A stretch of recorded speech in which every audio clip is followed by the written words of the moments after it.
Hello guys, welcome करते हैं आपका आपकी नेक्स्ट क्लास में। और आपकी जो नेक्स्ट क्लास है हमारी, वो सैम्पल क्वेश्चन पेपर जो है उसको हम सॉल्व कर रहे थे, है ना। इससे पहले वाली क्लास में बच्चों हमने 17 क्वेश्चन सॉल्व किए थे पार्ट ए के।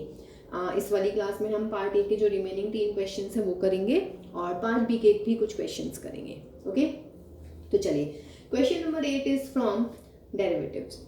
If y is given to you this, then you have to find the value of dy upon dx। बहुत ही सिंपल क्वेश्चन है। चलिए, तो या तो आप यहीं से dy upon dx निकाल देते हैं सिंपल। तो dy upon dx क्या होने वाला है? log x, चेन रूल लगेगा सिंपल। log x का डेरिवेटिव 1 upon x यानी cos e की पावर x, फिर जो आप x कंसीडर कर रहे हैं यानी कि cos e raised to power x, इसका डेरिवेटिव। तो cos e raised to power x का डेरिवेटिव कितना होगा? Minus sin e raised to power x, after that e raise to power x का डेरिवेटिव। तो sin अपॉन cos होता है 10, तो 10 e raise to power x into e raise to power x। तो that is option D is correct for this question. देखिए बहुत ही simple question था लॉगरिथमिक का, है ना, फर्स्ट डेरिवेटिव का। चलिए बेटा, question number 19 that is from LPP. कह रहे हैं कि based on the given shaded region as the feasible region in the graph at which point this objective function will be maximum. ये आपको एक क्वेश्चन गिवन है, ग्राफ बना बनाया मिला है, ये फिजिबल रीजन है A B C D A, है ना। तो पूछ रहे हैं कि इस फिजिबल रीजन में इस फंक्शन की मैक्सिमम वैल्यू कितनी होगी एंड किस पॉइंट पे होगी। तो जो भी हमारे कॉर्नर पॉइंट्स हैं उन पर हम ऑब्जेक्टिव फंक्शन की वैल्यू निकाल देते हैं, यानी कि z at a point is what 0 and 10, यानी कि आपको निकालना है z एट 0 and 10, x की जगह 0, y की जगह 10, तो that will B 3 into 0 plus 9 into 10, that is 90। After that आप निकालेंगे z एट b पर। देखिए जो फिजिबल रीजन की कॉर्नर पॉइंट्स होते हैं उन पे ऑब्जेक्टिव फंक्शन की वैल्यूज निकाल लीजिएगा उन पॉइंट्स पर, है ना। अगर मैक्सिमम का क्वेश्चन है तो जिस पे मैक्सिमम आएगी, जिस पॉइंट पे, वो पॉइंट मैक्सिमम पॉइंट हो जाएगा।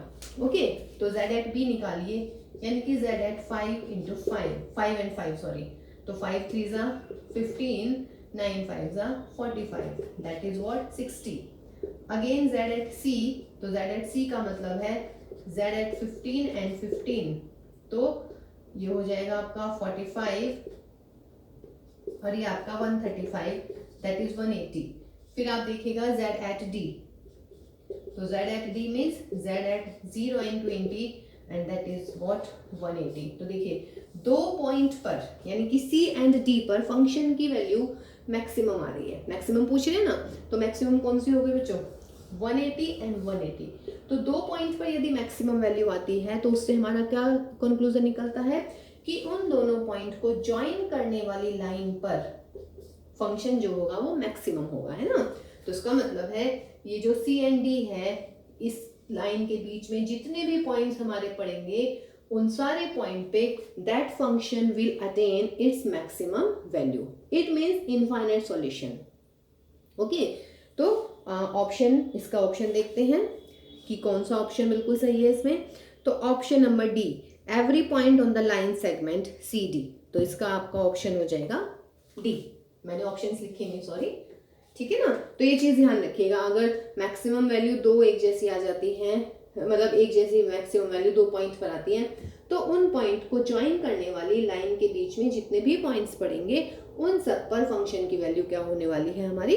Maximum. And similarly in minimum, अगर ये 60 होता है, ये भी 60 होता, तो मिनिमम इन दोनों पर आती, यानी कि ए और बी को ज्वाइन करने वाली लाइन पर मिनिमम आ जाती। क्वेश्चन नंबर 20, पार्ट ए का लास्ट क्वेश्चन है ये हमारा।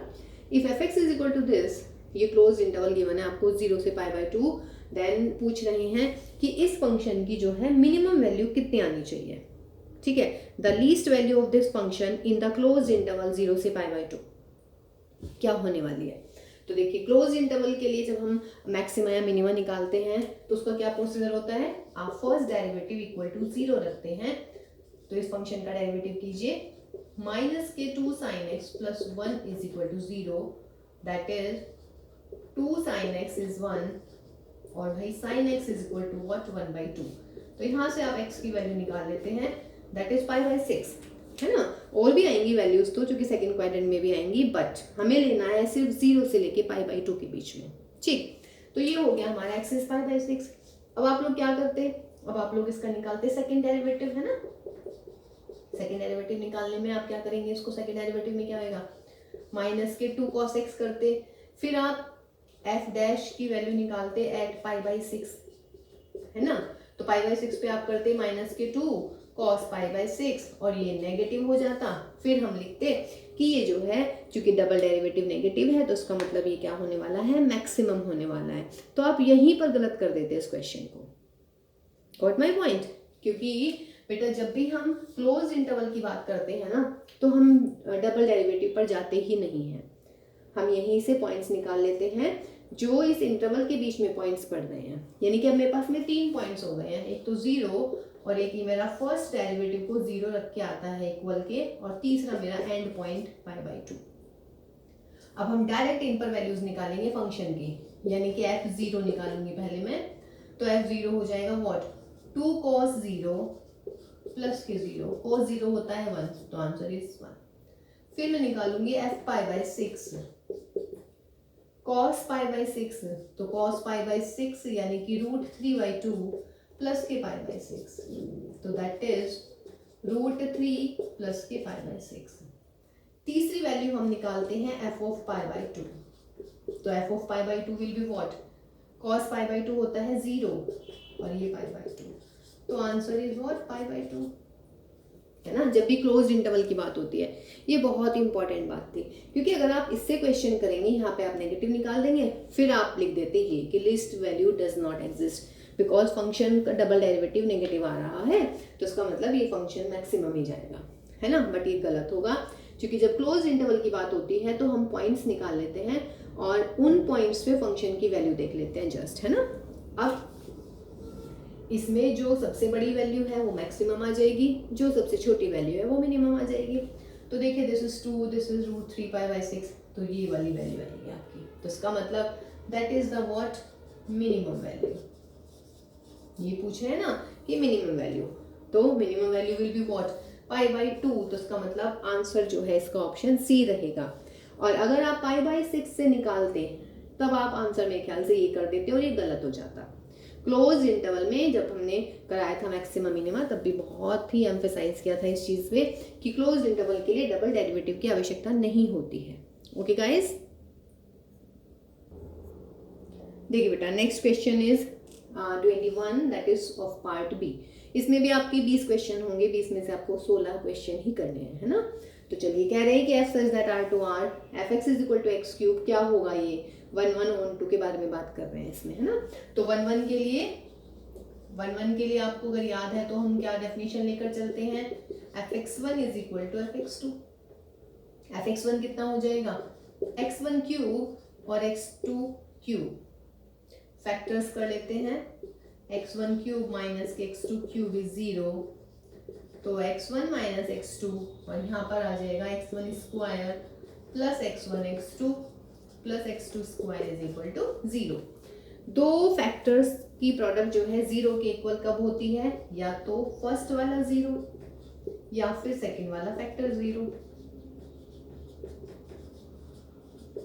सेकंड वाला फैक्टर 0 आएगा नहीं, बिकॉज इससे इमेजिनरी रूट आ जाएंगे। तो आपके पास में सिर्फ क्या बचेगा, x1 is equal to x2, imaginary values आ जाएंगी, बट हमारा जो है रियल नंबर से रियल नंबर पर है फंक्शन, तो इसका मतलब है ये एक्सेप्टेबल नहीं होगा। तो हमारा मिला x1 is equal to x2, तो इसका मतलब है फंक्शन इज 1 तो हो गया है हमारा, है ना।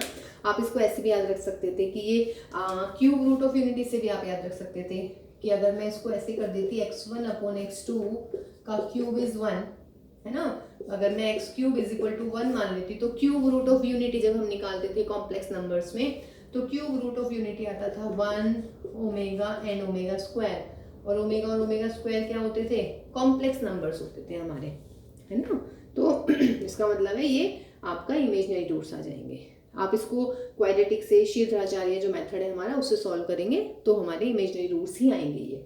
तो ये 1 तो हो गया है। अब हम इसको ऑन टू देखते हैं कि ये फंक्शन ऑन टू भी है या नहीं। ऑन टू के लिए आप क्या करें, क्या करते हैं हम लोग, let fx is equal to y, fx means what, x cube is y तो x is equal to Y raise to power 1/3 ये आएगा, है ना। अब y कहाँ से लेना है हमें? रियल नंबर से।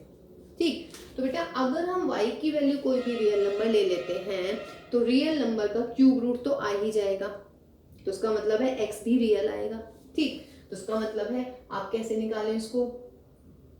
Therefore कंसीडर कीजिए f of x that is f of y की पावर 1/3 और fx इज इक्वल टू क्या है? x क्यूब, तो ये क्या आने वाला है? y की पावर 1/3 का क्यूब दैट इज y, तो fx is equal to y आ गया। देखिए वैसे मैंने जब 1 1 1 2 कराया था तो ये तो बताया ही था कि fx is equal to y, तो आ ही जाएगा यहाँ से। मेन जो हमारा काम होता है वो यहाँ होता है। अगर मैं y कोई भी रियल नंबर ले लूँ, एनी रियल नंबर, ठीक है, चाहे वो नेगेटिव हो चाहे वो पॉजिटिव हो, उसका क्यूब रूट हमेशा आ जाएगा और जो क्यूब रूट आएगा वो भी रियल नंबर ही आएगा, क्योंकि रियल नंबर का जो क्यूब रूट होता है वो रियल नंबर ही होता है। तो इसका मतलब है x भी R में बिलोंग कर गया, है ना। तो अगर हर रियल नंबर के लिए x भी रियल नंबर आ जाता है, कहने का मतलब है कि अगर मेरे पास में दो सेट हैं तो इसके हर एलिमेंट की जो है क्या होनी चाहिए? प्री इमेज आ जाएगी। तो इसका मतलब क्या हुआ? फंक्शन ऑन टू हो गया। तो इसका ऑप्शन हुआ 1 1 एंड ऑन टू, ठीक है ना। तो ऑन टू के लिए ये ध्यान रखेंगे। इसको थोड़ा और क्लियर करते हैं कि ये ऑन टू कब नहीं होता। देखिए अगर यहाँ होता स्क्वायर, मीन्स अगर मेरा क्वेश्चन होता fx is equal to X square, तो एक्स स्क्वायर में यहाँ आ जाता y का अंडर रूट। ठीक, अब अगर मैं y कोई भी रियल नंबर लूँ, नेगेटिव ले लेती हूँ, चलिए मैं, तो बच्चों अगर मैंने नेगेटिव ले लिया है यहाँ पे माइनस का 1, तो माइनस के 1 का अंडर रूट होता प्लस माइनस आई, और प्लस माइनस आई जो है रियल नंबर में नहीं है, तब उस केस में ये फंक्शन ऑन टू नहीं होता। Got my point? देखिए y कोई भी रियल नंबर है, हर रियल नंबर का जो स्क्वायर रूट होता है वो रियल नंबर नहीं होता। जैसे कि ये रहा, माइनस में लिख देती हूँ यदि यहाँ पर, तो माइनस का -1 का अंडर रूट हो जाता है प्लस माइनस आयोटा, यानी कि कॉम्प्लेक्स नंबर। लेकिन मुझे क्या चाहिए? Real number. लेकिन क्यूब रूट जो होते हैं, चाहे वो नेगेटिव हो चाहे वो पॉजिटिव हो, क्यूब रूट ऑलवेज जो है रियल नंबर ही आता है। तो that's why this function is 1 1 and onto. So option number 4 is correct, यानी कि डी ऑप्शन इज करेक्ट। देखिए बेटा क्वेश्चन नंबर 22 है ना, x एंड y गिवन है। ये कौन सी फॉर्म है आपकी? पैरामीट्रिक फॉर्म है। कह रहे हैं कि डबल डेरिवेटिव निकालना है at theta is equal to π/6। तो सबसे पहले तो जब हम पैरामीट्रिक करते हैं तो dy अपॉन dx का क्या फॉर्मूला हो जाता है? dy upon d theta upon dx upon d theta. तो यहाँ से आप dy अपॉन डी थीटा निकालिए, यानी कि इसका डेरिवेटिव कीजिए विद रेस्पेक्ट टू थीटा। तो क्या आने वाला है? tan थीटा का डेरिवेटिव हो जाता है हमारा sec स्क्वायर थीटा। x का डेरिवेटिव निकालिए with respect to theta a, और sec थीटा का डेरिवेटिव क्या है आपका? sec theta into what? tan theta. एक sec से एक sec उड़ा दीजिएगा तो ये मिलेगा b sec theta upon a tan theta. ठीक है, इसको सॉल्व कर लेते हैं थोड़ा। तो that will be what? b upon a that is 1 upon cos theta, और ये मिलेगा मुझे sine theta upon cos theta. Sine से साइन उड़ा दीजिएगा तो b upon a, 1 upon sine का मतलब हो गया भाई कोसेक थीटा। ये मिला है मुझे dy अपॉन dx, लेकिन मुझे dy अपॉन dx नहीं चाहिए, मुझे चाहिए डबल डेरिवेटिव। तो मैं इसका डबल डेरिवेटिव कर देती हूँ। तो इसका डबल डेरिवेटिव कितना हो जाएगा? b अपॉन a, और भाई कोसेक थीटा का होता है व्हाट? माइनस के कोसेक थीटा कॉट थीटा। अब जो गलती होगी वो यही होगी, आप इस क्वेश्चन को यहीं छोड़ देंगे। ठीक है, फिर आप क्या करेंगे? थीटा की वैल्यू लिख देंगे। तो माइनस के b अपॉन a कोसेक 30 है ना, तो कोसेक 30 कितना हो जाता है? 2, और फिर कॉट 30, ठीक है ना। कॉट 30 कितना हो जाएगा आपका? √3। तो मेरे ख्याल से ऑप्शन आपको दिख गया होगा कि माइनस के 2√3 b अपॉन a। आप बहुत जल्दी से इसको टिक कर देंगे और यही आप गलत कर देंगे, यही आपका आंसर गलत आ जाएगा। बिकॉज देखिएगा ये मेरा dy अपॉन dx आया है b upon a cosec theta, ठीक है। मैं यहाँ कर रही हूँ डबल डेरिवेटिव। तो डबल डेरिवेटिव का मतलब क्या हुआ? डबल डेरिवेटिव का मतलब हुआ बेटा कि आप dy अपॉन dx का डेरिवेटिव कर रहे हैं। d2y over dx square means what? Derivative with respect to x of dy by dx। ये गलती इस क्वेश्चन में ज़्यादा चांसेस होते हैं, वो नहीं करनी है आपने। इसका मतलब d upon dx of b upon a cosec theta.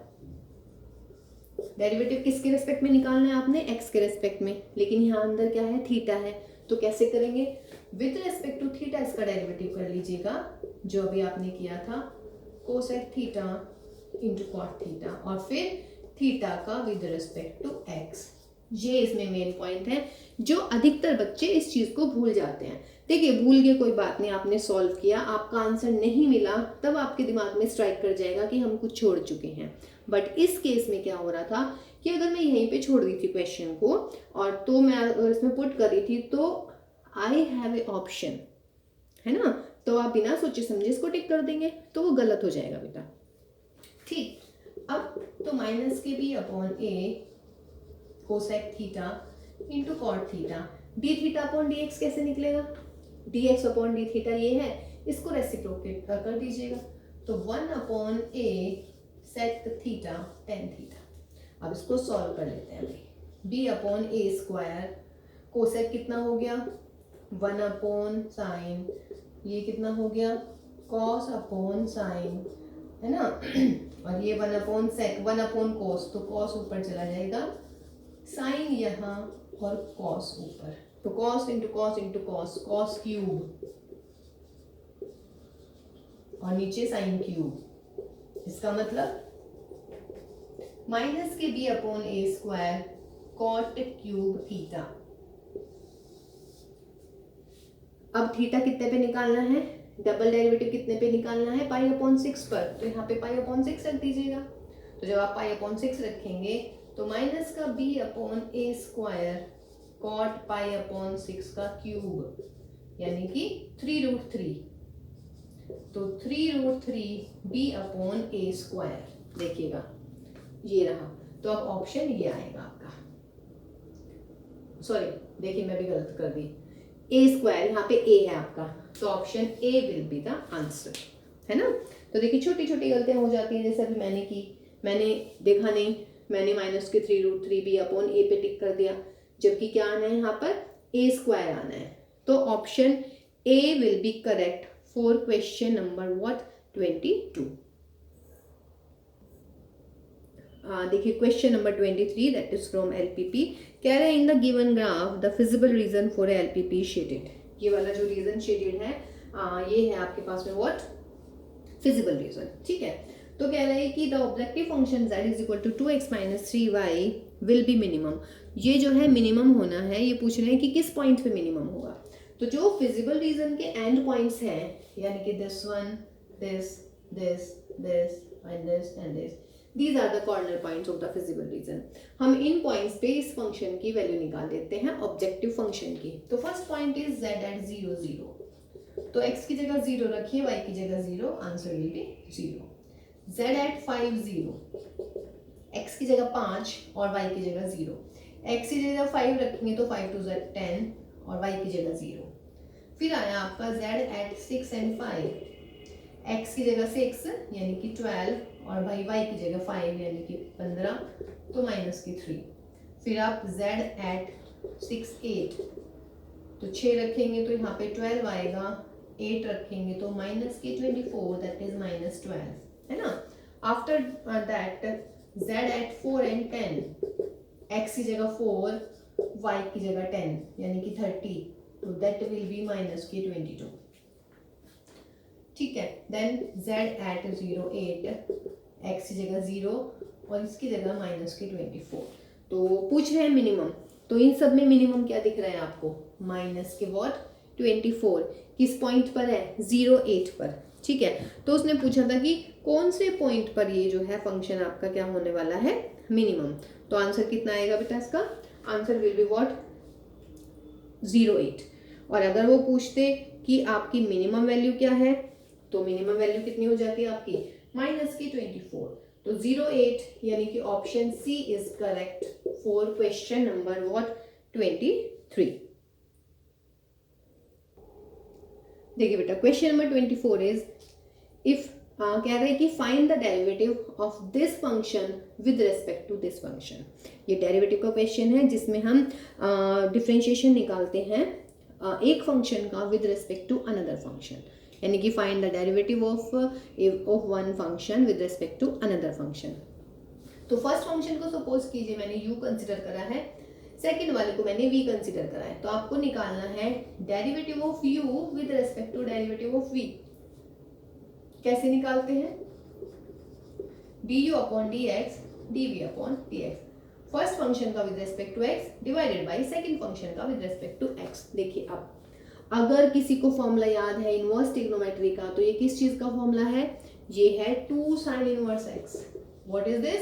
This is 2 sin inverse x। अब 2 sin इनवर्स x का डेरिवेटिव कर लीजिएगा, तो कितना होने वाला है? 2 into under root of 1 minus X square. और dv अपॉन dx ये रहा आपका v, इसका derivative under root of this will cancel out, answer is 2, तो that is option A is correct. ये देखिए कितना इजी हुआ क्वेश्चन, लेकिन आपको ये फॉर्मूला पता होना चाहिए कि ये इनवर्स ट्रिग्नोमेट्री का फॉर्मूला होता है 2 sin inverse x is equal to sin inverse 2x under root of 1 minus X square. ये बताया हुआ है कि ये आता कैसे है। sin 2a का formula 2 sin a into cos A, cos हो जाता है 1 माइनस साइन स्क्वायर ए। कैसे फॉर्मूले डिराइव करते हैं इसके लिए आप इनवर्स ट्रिग्नोमेट्री फंक्शन की वीडियो देखिएगा, बहुत ही क्लियरली उसमें बहुत ही इजी वे में बताया गया है। ठीक है, तो u is 2 sin inverse x, इसका derivative with respect to x divided by v का derivative with respect to x, and answer will be what? 2। देखिए बेटा क्वेश्चन नंबर 25, a और b दो मैट्रिक्स गिवन है और आपके पास ये 4 ऑप्शंस गिवन है। ठीक है, अब देखिए एक तरीका तो ये है भाई, इसमें मैं इसका a इनवर्स निकाल देती हूँ, फिर a इनवर्स को देखती हूँ b के इक्वल आ रहा है या नहीं आ रहा है। अगर नहीं आया तो देख लीजिएगा a inverse is equal to 6b तो नहीं आ रहा है, समझ रहे हैं? या फिर आप b इनवर्स निकाल दीजिएगा, यही ऑप्शन आ रहे होंगे दिमाग में, है ना। लेकिन देखिए वो बहुत टाइम टेकिंग हो जाएगा कि भाई पहले a इनवर्स निकालूंगी मैं, फिर b इनवर्स निकालूंगी, है ना। अगर ये ऑप्शन सही नहीं हुए तो फिर मुझे b इनवर्स फाइंड आउट करना पड़ेगा। लेकिन अगर आप देख रहे हैं इसमें कि a का इनवर्स b है या फिर a का इनवर्स 6b है, कहने का मतलब a inverse is in the form of b also, इस ऑप्शन को छोड़ देते हैं अभी फिलहाल, b inverse is the form in the form of a। अब अगर आपको याद है तो हम ऐसे करते हैं a into B is equal to I. अगर दो मैट्रिक्स का प्रोडक्ट आइडेंटिटी मैट्रिक्स आ जाता है तो हम कहते हैं कि वे दोनों एक दूसरे की इनवर्स होती हैं। Got my point?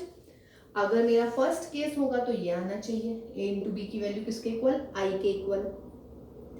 अगर मेरा सेकंड केस है तो a into 6b is equal to I आना चाहिए, समझ रहे हैं ना। तभी तो मैं a inverse is equal to 6b लिखूंगी। अगर मेरा b इनवर्स इंटू b है तो b into B is equal to I आना चाहिए। और यदि ये वाला केस बनता है तो भाई b into 1/6 a is equal to I आना चाहिए, या फिर मतलब ये आना चाहिए, या आप you can say 1/6 into a b is equal to I. Clear है? तो इन सब में क्या कॉमन आ रहा है? a into B, a into B, a into B, यहाँ पे है सिर्फ b इंटू बी। देखिए अगर मैं a इंटू बी निकाल दूँ तो इन तीनों ऑप्शन का मुझे पता चल जाएगा, या तो ये तीनों इनमें से कोई सा एक आ जाएगा वो ट्रू हो जाएगा, और बेटा अगर वो तीनों के तीनों ही ट्रू नहीं हुए तो उसका मतलब है डेफिनेट सी बात है मुझे ये करना पड़ेगा। ठीक है, तो ये जस्ट एक थिंकिंग वाला क्वेश्चन था बच्चों। या तो एक ऑप्शन था आप a इनवर्स निकाल लीजिएगा, एडजॉइंट से डिटर्मिनेंट निकालेंगे, एडजॉइंट निकालेंगे, डिवाइड करेंगे, है ना। फिर अगर ये दोनों ऑप्शन सही नहीं हुए फिर आप b इनवर्स निकालिए। मैं कह रही हूँ कि वो टाइम टेकिंग हो जाएगा, लेकिन मुझे ये पता है कि दो मैट्रिक्स की मल्टीप्लिकेशन आइडेंटिटी के इक्वल आती है। गॉट माई पॉइंट ना। तो अगर ये वाला केस है तो इन दोनों की मल्टीप्लाई आई आनी चाहिए। अगर ये वाला केस है तो a इंटू 6b आई आना चाहिए। अगर ये वाला केस है तो 1/6 a इंटू बी आई आना चाहिए। सब में क्या कॉमन है? a into B. तो मैं क्या करती हूँ, मैं a इंटू बी निकाल लेती हूँ, क्या पता मेरा उससे काम हो जाए, क्योंकि a into B is much easy with respect to what? Inverse, है ना। तो a इंटू बी निकाल लीजिएगा बहुत जल्दी से, क्या पता काम बन जाए हमारा। तो 2 प्लस के 4 and 0 that is 6, 2 minus 2 and 0 that is 0, minus 4 plus 4 plus 0 0। देखिए मुझे लग रहा है काम बन जाएगा हमारा। 2 to the 4 minus 12 plus 8 0, 2 2 ज़ा 4, 3 2 ज़ा 6, this and this, 2 2 ज़ा 4, 3 2 ज़ा 6 और वहां पे आ गया मेरा what 4, ये -1 है। 2 2 ज़ा 4, 3 2 ज़ा 6 and that is 6 plus 4 -4 cancel out. यहाँ पर -8 -12 एंड 20 0 0 -4 + 4 0 0 + 2 -2 0 एंड 6। देखिए आ गया, हमारा काम हो गया। 6 इसमें से कॉमन ले लेते हैं तो 6i आ गया। इस 6 को मैं ले आती हूँ तो 1/6a × b = i हो गया ना। इन दोनों मैट्रिक्स का मल्टीप्लाई आ रहा है हमारा आइडेंटिटी मैट्रिक्स। इसका मतलब क्या हुआ कि b इनवर्स = 1/6 × a, तो ऑप्शन डी इज करेक्ट। देखिए इसमें कितना कम टाइम लगा, वरना आपको a इनवर्स निकालनी पड़ती और पहले तो हम a इनवर्स निकालते ना, इसका टाइम पूरा जाता, हमारा वेस्ट हो जाता। तो ये थोड़ा सा सोचिएगा, ठीक है। इस सवाल को बहुत अच्छा क्वेश्चन था ये। देखिए बेटा question number 26, f(x) is this, ये गिवन है आपको फंक्शन और पूछ रहे हैं इन चारों में से कौन सा सही होने वाला है। तो क्लियर सी बात है, ये स्ट्रिक्टली इंक्रीजिंग, ये स्ट्रिक्टली डिक्रीजिंग। तो आपको स्ट्रिक्टली इंक्रीजिंग और स्ट्रिक्टली डिक्रीजिंग निकालना है। कहने का मतलब you have to find the intervals in which the function is strictly increasing और स्ट्रिक्टली डिक्रीजिंग। तो उसके लिए हम f(x) निकालते हैं, तो that will B 6x² - 6x - 36। फिर यहाँ से f(x) को = 0 रखते हैं, तो 6x², 6 कॉमन ले लेती हूँ, -6 = 0। फैक्टर्स कर लीजिएगा x - 3 और x + 2, तो यहाँ से x की 2 वैल्यूज आ जाएंगी, तो 3 1 -2। अब स्ट्रिक्टली इंक्रीजिंग के लिए आपको क्या बताया हुआ है, आप नंबर लाइन पे सेट कर दीजिएगा -∞। पहले -2 आएगा, आफ्टर दैट 3 आएगा, देन +∞ आएगा।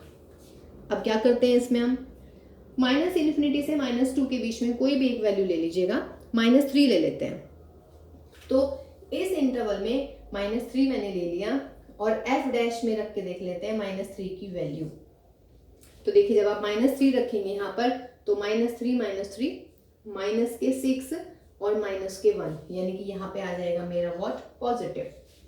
फिर हम क्या करेंगे, अगला जो इंटरवल है -2 से 3, इसमें एक वैल्यू ले लेते हैं। तो -2 से 3 में मैं 0 ले लेती हूँ, इसमें मैंने -3 ली, इसमें मैं 0 ले रही हूँ। तो यहाँ पे 0 रखिए, यहाँ पे 0 रखिए, -3 + 2 ये हो जाएगा नेगेटिव। फिर 3 to ∞ में हम 4 ले लेते हैं, तो यहाँ पर 4 - 3 यानी कि पॉजिटिव, 4 + 2 अगेन पॉजिटिव, तो पॉजिटिव इंटू पॉजिटिव पॉजिटिव। क्योंकि मल्टीपल चॉइस क्वेश्चन है तो हम ऐसे करें इनको, है ना। इस इंटरवल के बीच में कोई पॉइंट लीजिएगा, डेरिवेटिव की वैल्यू रख दीजिएगा। फिर अगले इंटरवल के बीच में कोई पॉइंट लीजिएगा, डेरिवेटिव की का साइन देख लीजिएगा कैसा आ रहा है, पॉजिटिव आ रहा है या नेगेटिव आ रहा है। ठीक, अब जहां जहां नेगेटिव है उस इंटरवल में फंक्शन है डिक्रीजिंग, और जहां जहां पॉजिटिव है उसमें फंक्शन है इंक्रीजिंग। तो देख लीजिएगा, डिक्रीजिंग है -2 से 3 के बीच में, ये रहा आपका ऑप्शन। तो option B is correct for this question. देखिए बेटा अगला question from the inverse trigonometry. इसमें भी देखिए एक्स की रेंज दे रखी है ना, ये बहुत इंपॉर्टेंट है इसमें, ठीक, क्योंकि अगर ये ध्यान में रखेंगे तो आप 100% क्वेश्चन गलत कर देंगे। देखिए 1 + cos x जो होता है हमारा, अगर मैं इसको सॉल्यूशन करना चाहूँ तो 1 + cos x आप लिख देंगे बहुत जल्दी से कि भाई ये हो जाता है मेरा 2 cos x/2, यही होता है ना, 1 + cos x is 2 cos² x/2, यही हो जाएगा। और अगर मैं इसका अंडर रूट लगा दूं तो क्या होने वाला है, ऐसे आप ये सोचेंगे कि √2 cos x/2 लिख देते हैं, ठीक है। अगर आपने ये सोचा तभी एकदम आपका आंसर गलत आएगा। ऐसे यदि 1 - cos x लिखेंगे आप, वो आप लिखेंगे ये डायरेक्ट लिखेंगे, फिर आप सॉल्व कर देंगे, जो भी आपका आंसर आएगा वो ऑप्शन में मिलेगा ही नहीं, तो वो गलत हो गया ना इसका मतलब, क्योंकि हमें ये गिवन है। इसका मतलब पता है क्या है, पाई x < 3π/2 मीन्स x की वैल्यू जो है वो थर्ड क्वाड्रेंट में है, ठीक। यहाँ तो थर्ड क्वाड्रेंट है, लेकिन मुझे आंसर किस में चाहिए, x/2 में। तो मुझे यहाँ पर x/2 की रेंज देखनी पड़ेगी। तो x/2 की रेंज का मतलब π/2 x/2 <3π/4, 2 से डिवाइड कर दीजिएगा, कहने का मतलब जो मेरा x/2 है, यानी कि जो मुझे आंसर चाहिए वो कौन से क्वाड्रेंट में आ गया, 90 से 135। इसका मतलब विच क्वाड्रेंट, सेकंड क्वाड्रेंट। ये चीज ध्यान रखिएगा, सेकंड क्वाड्रेंट में आया ना, बिकॉज देखिए 1 + cos x, क्वेश्चन में x था, लेकिन जब मैं सॉल्व कर रही हूँ तो मुझे x/2 की वैल्यू को ध्यान में रखना है, तो x/2 की रेंज मुझे निकालनी पड़ी, वो हुआ मेरा सेकंड क्वाड्रेंट। अब सेकंड क्वाड्रेंट में cos कैसा होता है बेटा, cos होता है नेगेटिव, तो मुझे यहाँ पर नेगेटिव लगाना पड़ेगा। और सेकंड क्वाड्रेंट में sin x/2 कैसा होता है, पॉजिटिव। ये बिल्कुल सही हो गया हमारा। तो ये छोटी सी बात आपको याद रखनी है, अगर आप ये याद नहीं रख पाए बेटा तो सवाल गलत आएगा, मतलब जो आप सॉल्व करेंगे आपका आंसर आएगा π/4 + x/2, कहीं भी नहीं है, ठीक। तो ये चीज छोटी सी ध्यान रखनी है हर क्वेश्चन में। अब कर लेते हैं हमारा आंसर। तो ये कितना मिलने वाला है हमें, tan इनवर्स, यहाँ पे क्या हो जाएगा 1 + cos x, यानी कि माइनस के √2 cos x/2, और यहाँ पर प्लस √2 sin x/2। ये बिल्कुल क्लियर होना चाहिए कि हम ये प्लस माइनस क्यों कर रहे हैं। दोबारा देख लीजिएगा इस क्वेश्चन को, 1 + cos x अगेन, माइनस के √2 cos x/2, और यहाँ पर आपका माइनस के √2 sin x/2। √2 हटा दीजिएगा सारा, tan इनवर्स, माइनस भी कॉमन ले लेते हैं, यहाँ से माइनस कॉमन और ऊपर से भी माइनस कॉमन, √2 भी कॉमन, माइनस की √2 कॉमन, तो cos x/2 माइनस के sin x/2, यहाँ से भी माइनस के √2 टेक कॉमन, तो cos x/2 प्लस के sin x/2, ये गया यहाँ से, और ये मुझे मिल गया है what, cos x/2 minus sin x/2, और भाई अपॉन में cos x/2 प्लस के sin x/2। जब ऐसा आ जाता है तब आप क्या करते हैं, cos x/2 से डिवाइड कर देते हैं। तो जब cos x/2 से डिवाइड करेंगे तो 1 माइनस tan x/2, और यहाँ पर 1 plus tan x/2, because sin upon cos is 10। ये किसका फॉर्मूला है अगर आपको याद हो तो, that is 10 π/4 minus x/2। tan inverse से 10 उड़ा दीजिएगा, आंसर इज दिस। तो option A is correct for this, है ना। ये आपको ध्यान रखना है बस इसमें, बाकी सवाल में कुछ नहीं है। देखिए बेटा question number 28, if A is a non-singular matrix of order 3/3 such that A² is 2A, then determinant of 2A find out करना है। अब देखिएगा A यदि नॉन सिंगुलर है तो क्या होने वाला है, determinant of A is not equal to 0 आने वाला है, क्लियर है। अब बिकॉज A² इज 2A, तो देयरफॉर A² का डिटर्मिनेंट इज 2A का डिटर्मिनेंट, A² का डिटर्मिनेंट यानी कि determinant of A², sorry determinant A का स्क्वायर, 2 × A, ये 3/3 की मैट्रिक्स है, तो आंसर में क्या आने वाला है 2⁻³ × A। तो दिस इंप्लाइज, ये भी बहुत इंपॉर्टेंट फॉर्मूला है, determinant of K × A is equal to K⁻n into determinant of A, where n is the order of the square matrix, so that will be what 8A। या फिर आप इसको ऐसे कर सकते हैं, determinant of A² minus determinant of 8A0, take determinant of A common, तो determinant of A minus 8 0। अब या तो डिटर्मिनेंट A 0 होगा या फिर डिटर्मिनेंट A कितना होगा 8। डिटर्मिनेंट A 0 तो हो ही नहीं सकता, व्हाई, बिकॉज A जो है आपकी नॉन सिंगुलर गिवन है, तो इसका मतलब क्या होगा बेटा कि therefore determinant of A is what 8। अगर पूछता कि what is the value of determinant of A, तब आंसर 8 आ जाता है, यानी कि डिटर्मिनेंट ऑफ A इज 8, लेकिन वो पूछ रहे हैं 2A का डिटर्मिनेंट, तो 2A का डिटर्मिनेंट क्या होगा 2⁻³ × A, तो that is 8 × 8, that is what 64, तो आंसर इज दिस। ये भी बहुत इंपॉर्टेंट फॉर्मूला है, याद है ना कि अगर कोई भी स्केलर है तो आंसर ही आ जाता है, where n is the order of the matrix. तो फिलहाल यहाँ पे ऑर्डर 3 था हमारा, ठीक है। ये भी अच्छा क्वेश्चन था एक हमारा। देखिए बेटा question number 29, fx is equal to x plus cos x plus b is strictly decreasing function, then what about the b। ये b के बारे में पूछ रहा है कि b की वैल्यू क्या होने वाली है। तो जब भी स्ट्रिक्टली इंक्रीजिंग और स्ट्रिक्टली डिक्रीजिंग की बात करते हैं तो हम निकालते हैं एफ डैश एक्स, तो F dash x will be 1 minus sine x. ठीक है, अब 1 माइनस साइन एक्स आ गया हमारा। अब साइन एक्स की वैल्यू यदि आपको याद है तो लेस देन और इक्वल टू 1 होती है, इसका मतलब 1 minus sine x will be what, positive. तो ये हमेशा क्या आने वाला है, पॉजिटिव। तो डिक्रीजिंग तो ये होगा ही नहीं, ये तो हमेशा इंक्रीजिंग होने वाला है। तो कहने का मतलब क्या हुआ, no value of B exist, कोई रोल ही नहीं है इसमें बी का, है ना, बिकॉज 1 माइनस साइन एक्स आया हमारा और वो हमेशा पॉजिटिव रहने वाला है। तो option will be no values of B exist. Okay guys, because F dash X हमेशा इसमें पॉजिटिव आएगा, तो स्ट्रिक्टली इंक्रीजिंग ये है होगा ही नहीं, है ना, सॉरी स्ट्रिक्टली डिक्रीजिंग ये होगा ही नहीं, ये स्ट्रिक्टली इंक्रीजिंग का क्वेश्चन हुआ हमारा। तो इसमें b की वैल्यू वैसे मैटर भी नहीं करती, अगर ये इंक्रीजिंग भी होता ना तो b चाहे कुछ भी हो उससे हमें कोई फर्क नहीं पड़ता, मतलब b की वैल्यू एग्जिस्ट कर सकती है कुछ भी, अगर ये इंक्रीजिंग का होता। फिलहाल डिक्रीजिंग तो है ही नहीं, तो no values of b exist. चलिए question number 30 and question number 31।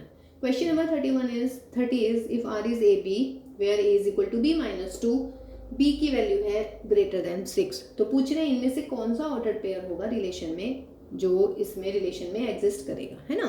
तो b इज ग्रेटर देन 6, तो चलिए यदि b इज इक्वल टू 7 होगा तो a की वैल्यू कितनी होनी चाहिए, 7 माइनस 2 यानी कि 5। तो ऑर्डर पेयर आना चाहिए 5 7, नहीं है। अगर b की जगह आप 8 लिख देते हैं तो a will be what, 8 minus 2 यानी कि 6। तो ऑर्डर पेयर पहले a आएगा फिर b आएगा, 6 एंड 8। तो option number C is right, है ना। कितना इजी सा क्वेश्चन था, तो जरूरी नहीं है हमेशा ही टफ क्वेश्चन भी आए, तो देखिए बहुत ही इजी क्वेश्चन था आपका। ठीक है, अब आया क्वेश्चन नंबर 31, पूछ रहा है कि the points where the function is continuous. ठीक, अब देखिएगा x ग्रेटर देन और इक्वल टू 0 के लिए फंक्शन डिफाइन है माइनस का 1, और जब x नेगेटिव है तो ये हुआ। अब एक बात बताइए, इफ x इज नेगेटिव तो मॉड x की वैल्यू कितनी होती है हमारी, माइनस x हम डिफाइन करते हैं। तो आप फंक्शन को डिफाइन कर लीजिएगा, तो ये हो जाएगा x अपॉन माइनस एक्स यानी कि माइनस 1। ये कब होगा, अगर x नेगेटिव, और ऑलरेडी माइनस 1 दिया हुआ है यदि x है पॉजिटिव। कहने का मतलब यदि नेगेटिव है तब भी फंक्शन माइनस 1 है, यदि पॉजिटिव है तो भी फंक्शन माइनस 1 है। तो इसका मतलब है फंक्शन क्या हुआ आपका, माइनस 1 हर एक रियल नंबर के लिए, for all x belongs to r। तो F X is equal to minus 1 कैसा फंक्शन हुआ, कांस्टेंट। और कांस्टेंट फंक्शन हमेशा कैसा होता है भाई, कॉन्टिन्यूअस होता है हर एक पे। तो इसका मतलब है x बिलोंग्स टू r, यानी कि हर एक रियल नंबर के लिए ये एक फंक्शन जो है कॉन्टिन्यूअस फंक्शन होने वाला है। ओके गाइज, तो चलिए भाई नेक्स्ट क्वेश्चन यानी 31 तक हो गए हैं, अगले वाले जो क्वेश्चन हैं वो हम नेक्स्ट क्लास में करते हैं। Till then bye bye and take care.